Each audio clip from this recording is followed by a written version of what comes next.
stay alive after 30 years. My question are, what the main difference in category management from 30 years ago? I think the basic principles haven't changed, but I think the scope has changed. I mean, 30 years ago, it was really more focusing on the consumer and doing things at retail that were designed to really appeal more to the consumer. Today, it's not just the consumer; it's the consumer and the shopper, right? So we now are much more knowledgeable about not just the consumer, but also the shopper, and how the consumer becomes the shopper and then comes back and is a consumer. So it's a more integrated, holistic model of category management, in which category management now has to be based upon consumer needs and behavior, and the use of categories, and also how the shopper purchases those categories, whether it's online or in store. So that's one big difference. The second difference, obviously, is the fact that the shopper now has many options. In the original category management, it was like in the store.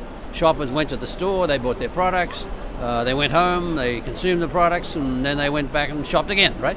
Today, we know it's different, right? So the shopper has more options. The shopper obviously can now order online, virtually anything, be it grocery products, be it clothes, apparel, furniture, whatever. So the idea of category management now has to embrace not just the purchase of a category in a store, but the purchase of category either in a store or online. And category management has adapted. The same principles apply, but category management methods and data have really are now applied to this more diverse shopping environment that exists today. So that'd be the two major changes that have happened. Next question. How to start a retail operation? What's the best practice tip to improve the operation? What cannot miss? Okay, I think the question really refers to if you're a retailer and you want to do category management, how do you start that process, right? I think that's a good question. I mean, and the critical thing is here, it's a step-by-step approach. If you try to do too much too quickly, it doesn't work, right?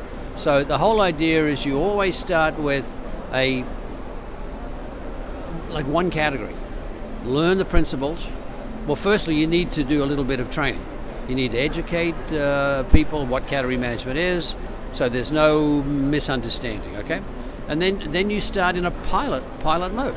One category, maybe two categories, one in say fresh product, one in non-fresh product, and you apply the principles and the steps in the process. Okay, you go through those, you answer the questions the best you can, and then you develop a category plan for those pilot categories.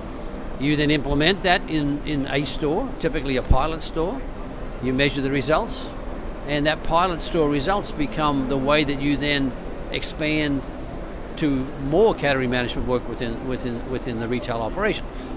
So essentially, it's a step by step, phase by phase, because it takes time. I mean, no retailer can implement category management overnight. I always say it takes at least 2 years and probably 3 years to really embrace it, to have it covering enough of your business that it will affect the total results of the company, right? Because there's new skills involved. People have to be trained and educated to think differently. There's use of information that probably wasn't used this way before. There's also probably the need to work differently with suppliers. So there's a number of different dimensions that have to change over time to really make this a more standard way of doing business, right? But the key to the question is you have to be realistic. You start small, you have realistic expectations, you prove that it works, and then you go from there. Okay? How to maximize sell-out results? Using category management, right? So, the question. We know that category management virtually always increases sales. and profit, right? And obviously, so you're typically selling more product, either to more people or more often, or you're selling more than one product in the category to the customer. So we know it's a very powerful sales builder. Okay, now why is that? Well, there's a number of reasons. Firstly, we have a better assortment. We don't carry products that don't add value to the consumer in the category. So category management is very powerful in eliminating duplicated, unnecessary products from the category. And when you do that, two things happen, right? Firstly, you have less out of stocks, because anytime you have too much inventory, too many SKUs, guess what happens? The ones that sell the most don't get enough space, and they run out of stock, which obviously upsets the customer, but also diminishes sales. Okay. The second thing that happens is that is presentation. If you have the right assortment, and category management is really powerful in coming up with the right assortment, then it's a matter of how you present it, right? Is it presented in a way that the customer understands it? It's easy to shop. It's not confusing to the customer. And category management, again, is really powerful in terms of presenting the product on the shelf in a more logical way based on how the customer shops the category, rather than having it all jumbled up and hard to shop, right? So I think they're the two biggest reasons. I mean, there's other reasons too, but the assortment is better. So you have the right products. You have enough space for the products that really drive the category sales. And then secondly, you present the category in a more logical way. The customer gets it, they're more comfortable shopping it, they typically spend more time, and they buy more product, right? So they're the two key reasons, in my experience, that category management has very significantly increased not just category sales, but total store sales. How can work between industry and retail be improved? That's a great question. One of the frustrations, especially in Brazil and other countries, has been, despite the tremendous potential and the fact that the category management method really was designed to be an effective way for retailers and industry to collaborate, it really hasn't happened to the extent that it should. Okay, and a lot of it is old. I think it's old thinking. It's the old negotiation, politics of negotiation, the retailer not wanting the supplier to get too close, the supplier not wanting to get too close. So there's that kind of natural conflict, which is really sad, because we know from many years of experience, when even some collaboration happens, a number of good things happen. Firstly, better ideas get presented, because there's more comfort. Okay, now I'll share an idea with you. I'm not concerned about whether you'll steal it or just throw it away. So better ideas come from that kind of discussion.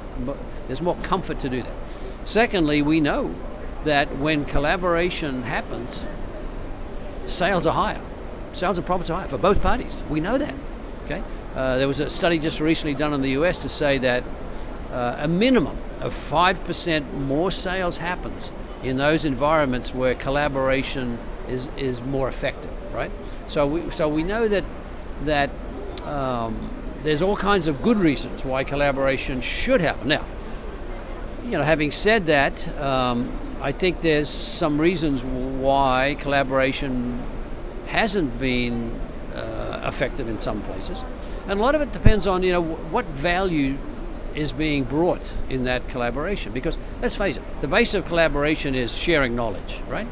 Because neither the retailer or the industry have all the knowledge that you'd like to have to be able to better manage a category, but between them they do.